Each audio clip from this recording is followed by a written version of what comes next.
Everyone, so I'm gonna be doing a new set of videos, this time on gases.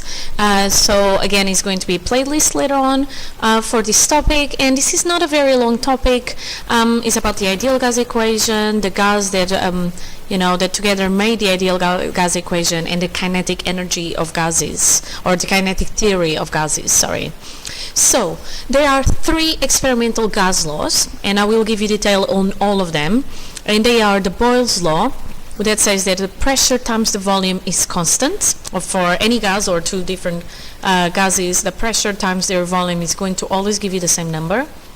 There is the Charles law, that says that the volume over the temperature is always a constant.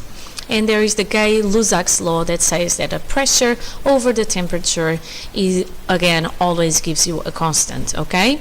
Gay-Lussac's law sometimes is called as the pressure law as well.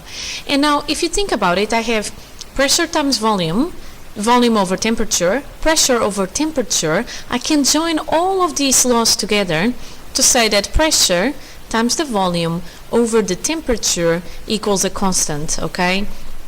And this is a combined gas law, all right? And this is what is going to give you later on in another video to this formula, which is the ideal gas equation, okay? But I'm not going to talk about this just yet. I'm going to focus on each of these three each of these three laws, and I'm going to say a little bit more detail on how you get them or what you can know about them. And the graphs, that's what I wanted to say, the graphs, okay? So here are the graphs for the three different laws that I'm going to tell you about. I know that this is kind of moving a little bit, just ignore it. I don't know. I don't know why this is happening. But anyway, let's think about this one first. So volume and temperature, that's Charles' law. And what they say is that the volume in meters cubed over the temperature in Kelvin is always going to be proportional to a second volume in meters cubed over a certain pressure in Kelvin, okay? And this can be for the same gas at two different temperatures or volume, or it could even be for two different gases, okay? And this is how the graph looks like. So it goes straight passing through zero because I have the temperature in to Kelvin, and that's a very easy graph. The same type of graph happens in the pressure law or the Gay-Lussac law that is going to pop in a second in here, that says that the pressure over the temperature is a constant. So again, the first pressure over the first temperature equals the second pressure over a second temperature. Again, this can be at any 2 points of the problem that you're working on with the gas, different pressures or temperatures. And again, pressure is going to be in Pascal or newtons per meter squared, and temperature is going to be in Kelvin, and again gives you a nice straight line passing through zero. The final law, which is Boyle's law, says that the pressure times the volume, ignore this, I don't know why that is showing up, that the pressure times the volume is going to be a constant again. So again, the pressure 1 times volume 1 equals pressure 2 times volume 2. And again, this can be for any pressure or volumes in the gas, so you change them and the constant will be the same. And here we go, that's how the graph looks like. So I have an increase in volume, a decrease in pressure, so it looks like this curve here, okay? And pressure would be in Pascal and volume in meters cubed, okay? So these are the laws with the graphs. Now, going into more detail about the laws. So Boyle's law is locked. Boyle's law says that the pressure times the volume is going to be a constant, but this is going to be when I have a constant temperature, okay? And I call this an isothermal change. So that means that I'm changing something at the same temperature. So in exams, it's good that you know that this is at a constant temperature, or it can be called isothermal change, okay? And there we go, gas volume in meters squared, cubed. P is the gas pressure, which is the force per unit of area. Remember that pressure is force over area, and it comes in Pascal or newtons meters squared, or Newton per meter squared, or Newton meter minus 2, okay? If you want to get Boyle's law, which is that curved graph, remember this one, if you want to make it a straight line, you can. It may be easier if you're doing, for example, a practical experiment, and it may be easier for you to have a straight line and then checking out what the slope is going to give you. So if you want to make the graph pressure times 1 over volume, then you will get not a curved line but a straight line through the origin, and it's going to have this type of equation. So the y equals mx plus c. I pass it through the origin, and x is going to be 1 over v, and y is going to be the p, okay, the pressure. And an ideal gas is going to obey Boyle's law, okay? Now the other law, Charles' law, is the one that says that the volume over the temperature is a constant. Now this one needs to happen at a constant pressure. Okay, so you may be seeing that now that whatever I'm missing is the one that needs to be constant. So if I talk about pressure and volume, temperature needs to be constant. If I'm talking about volume and temperature, pressure needs to be constant. So maybe now you know that when I'm going to be talking about pressure and temperature, volume needs to be the constant one, okay?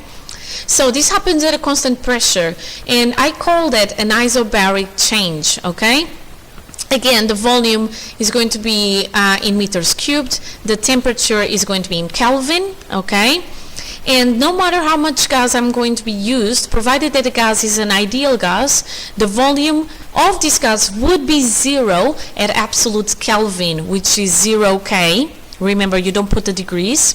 And absolute 0, which is 0 kelvins, is minus 273.15 degrees Celsius, okay? So this is conclusions from observations, all right? Now, you can be asked as well to say what is the energy transfer, the work done by the gas.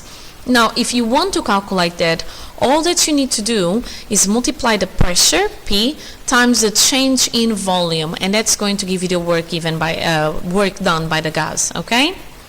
Now the pressure law. So the pressure law says that pressure over temperature equals a constant. Sometimes this pressure law can be called the Gay-Lussac law as well.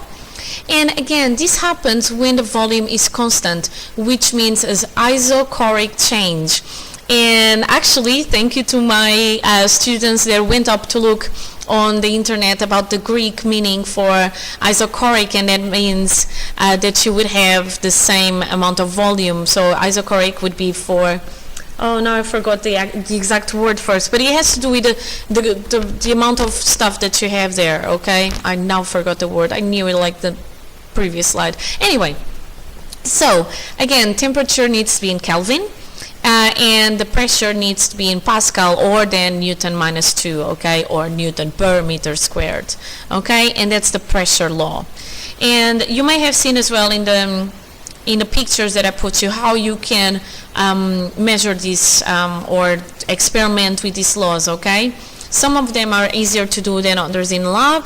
If you're my student, you're going to be doing 2 of them. The other one we just can't, sorry. Now, a last thing before I give you some questions. Remember this, there is an application of this stuff in terms of pressure. Remember, you know, when people go and dive, they cannot just go to very high depths and then come back to the surface very quickly. They need to do it in a controlled way. Now, this controlled way can be going by not ascending too fast, or actually there are decompression chambers. What happens is, as they go down, they can get the lungs being compressed by the high pressure, and this makes that there is nitrogen that is going to go in the bloodstream. And I actually doesn't, oh, it's here.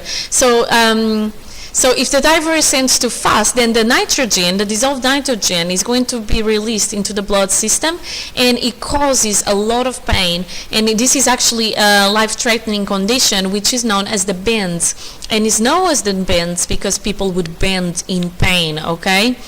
So you actually need to be careful on how fast you do that, because you need to control the rate that the nitrogen is going to be released or go. You don't want it to go to your bloodstream, okay? You want it to go, when you breathe in and out, you want it to go into your lungs but not go into your bloodstream.